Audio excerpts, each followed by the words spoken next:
அதுக்குன்னு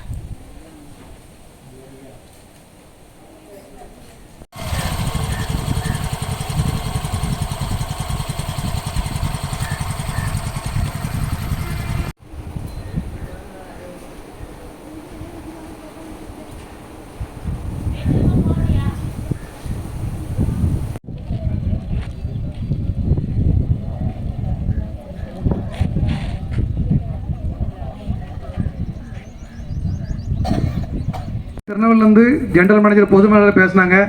நான் வந்துடுறேன், வந்து சர்வே எடுத்து பார்க்குறேன், அவங்ககிட்ட பேச்சுவார்த்தை நடத்திட்டு இருக்காங்க. அவங்க வரட்டும், அவங்க பேசி ஒரு வாரம் இல்லை 10 நாள் சொன்னாங்க. இன்னொரு ஆண்டனை மாட்டியிருந்தோம், 3 நாளில் மாட்டியிருந்தோம் ஆன்னு சொன்னாங்க. நீங்கள் மாட்டுங்க, திங்கக்கிழமை சாயங்காலம் டவர் கிடச்சிருன்னு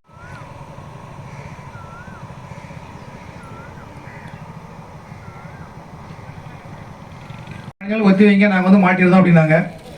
அப்போ நான் சொன்னேன், திங்கக்கிழமை சாயங்காலம் வரைக்கும் உங்களுக்கு நீங்கள் டைம் எடுத்துக்கிடுங்க. திங்கக்கிழமை சாயங்காலம் வரைக்கும் மாட்டலைன்னு சொன்னால் செவ்வாய்க்கிழமை காலையில் நான் உட்கார்றதா. செவ்வாய்க்கிழமையும் முடிவு எட்டுப்படலைன்னு சொன்னால் என்ன சொன்னாங்கன்னா, நாங்கள் டவரில் வந்து 4G tower மாட்டியிருக்கோம், net antenna மாட்டியிருக்கோம்.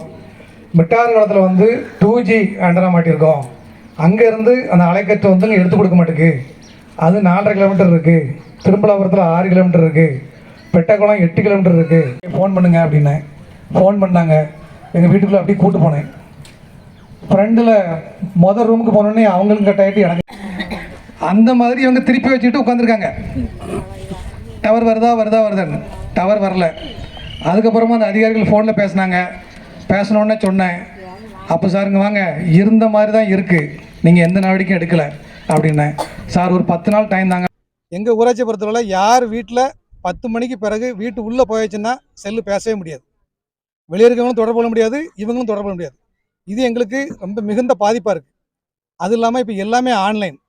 Post office எடுத்துக்கிட்டிங்கன்னா ஆன்லைன், ரேஷன் கடை எடுத்துட்டிங்கன்னா ஆன்லைன், சொசைட்டி ஆன்லைன், ஸ்கூலில் படிக்கிற மாணவர்களுக்கு ஃபுல்லாமே ஆன்லைன், பஞ்சாயத்து ஃபுல்லாக ஆன்லைன்.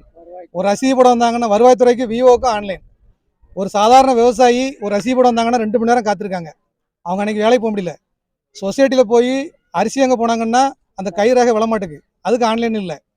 படிக்கக்கூடிய பிள்ளைகளுக்கு ஸ்கூலுக்கு போயாச்சுன்னா அங்கே ஸ்கூலில் அவங்களுக்கு என்ன செய்ய முடியல, ஆன்லைனில் படிக்க முடியல. இப்படி பலதரப்பட்ட பிரச்சனைகள் இருக்குது. ஆனால் எங்கள் ஊராட்சியை பொறுத்தவரை 600-700 பேர் விவசாயிகள் அவ்வளோ பேருமே கை பட்டன் ஃபோன் தான் வச்சுருக்காங்க. யார்ட்டும் ஆண்ட்ராய்டு ஃபோன் இல்லை. ஓரளவு வசதி படித்தவங்களும் படிக்கிற மாணவ மாணவிகள் மட்டும்தான் ஆண்ட்ராய்டு ஃபோன் வச்சுருக்காங்க. மீது விவசாயிகள் எல்லாருமே பட்டன் ஃபோன் தான் வச்சுருக்காங்க. இந்த பட்டன் ஃபோனுக்கு டவர் இல்லை, பேசுகிற டவர் இல்லை.